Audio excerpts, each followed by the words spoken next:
पारितोषिक आहे. बोलण्याचा अर्थ तुमचं कौतुक करावं तेवढं थोडं आहे. काय कारण काय माझ्या समोर उभी ठाकलेली ही व्यक्ती हा. ही कुणी पापी नाही, ही मूर्तिमंत पुण्यवान आहे. हा. आणि हे आज तुम्ही सिद्ध करून दाखवलात. हो.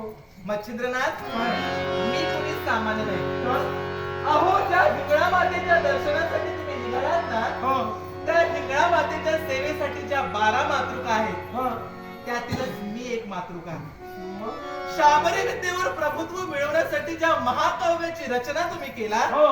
आणि यासाठी तुम्हाला देवदेवतांचं सहकार्य हवं. हिंगळा मातेचं दर्शन मला हा, कारण की ही विद्या या जगाचा उद्धार करणार आहे, जगाचं कल्याण करणार आहे. हो. आणि हा उदात्त हेतू मनाशी घेऊन निस्वार्थ भावनेनं तुम्ही मार्गानं मार्गक्रमण करता आहात हे तू जाणीव. आणि हे मी जाणीलंय.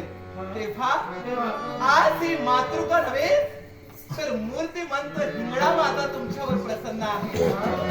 हिंगळा माता माझ्यावर प्रसन्न आहे. माझं सावरी विद्येच्या जोरावर मी जे कवित्व करतोय निश्चितच त्यात तुझं मोलाचं सहाय्य मला लाभणार आहे. निश्चितच. मला अन्य तरी काय आणि अशा पुण्यवान व्यक्तीच्या पाठीशी हा. मी सदैव असणार आहे. शाबास. तेव्हा मच्छिंद्रनाथ, काय चिंता नसावी.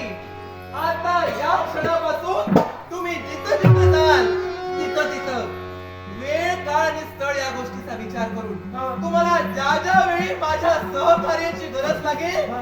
आम्ही साऱ्या मातृका नव्हे तर हिंगळा मातेचा आशीर्वाद हा. स्वसामर्थ्यासहित तुमच्या समोर उपस्थित असेल. चालेल. हा. धन्यवाद. माझा आशीर्वाद सदैव पाठीशी आहे.